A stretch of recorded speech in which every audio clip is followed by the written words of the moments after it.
JIC-M, les présidentielles avant fin novembre.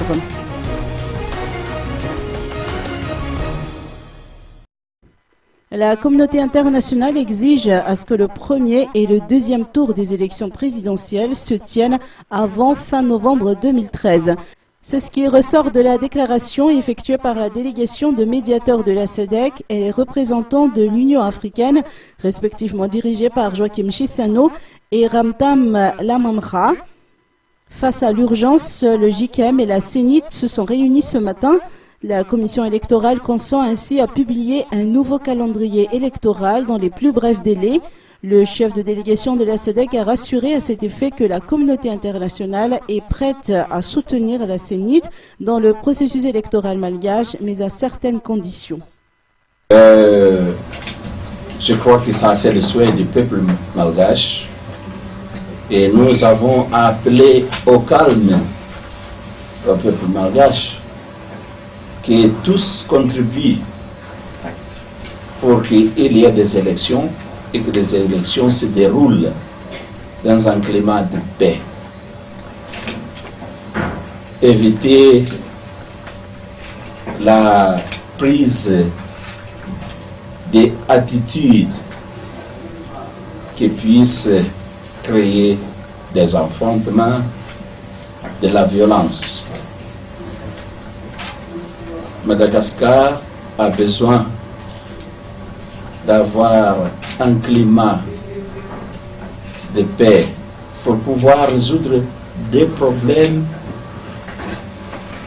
difficiles qu'on ne peut pas résoudre d'ici aux élections. Les médiateurs de la SEDEC ont confié également qu'aussi bien le président de la transition malgache que la présidente de la CENIT font tous les deux preuve d'une volonté réelle d'organiser des élections cette année.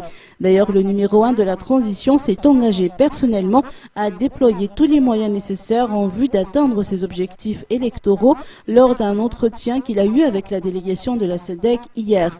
Le commissaire de l'Union africaine, Ramtan Lamamra, s'est exprimé quant à lui au sujet de l'ultimatum qui a pris fin le 31 juillet dernier.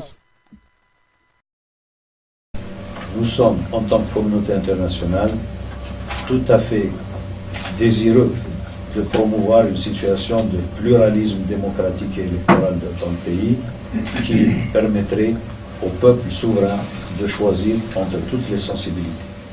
C'est pour ça, puisque vous avez lu un document, qu'il est prévu dans le document que nous avons suggéré, dans les éléments que nous avons discutés, que les candidats qui se retireraient volontairement ou les candidats qui seraient amenés à être éliminés auront la possibilité de continuer à être dans la liste en tant que famille politique à travers un autre candidat qui aura été présenté, un candidat ou une candidate qui a rempli les conditions.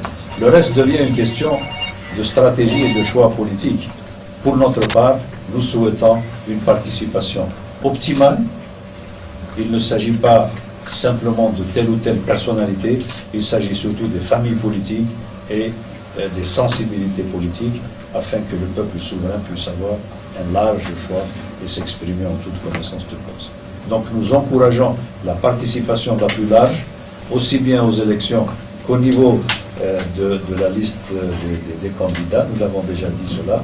Nous souhaitons surtout que tout cela se passe dans une atmosphère de réconciliation, dans une atmosphère d'apaisement, et qu'un certain nombre de problèmes qui ne peuvent pas se régler avant les élections se règlent après les élections, parce que la réconciliation nationale est un processus.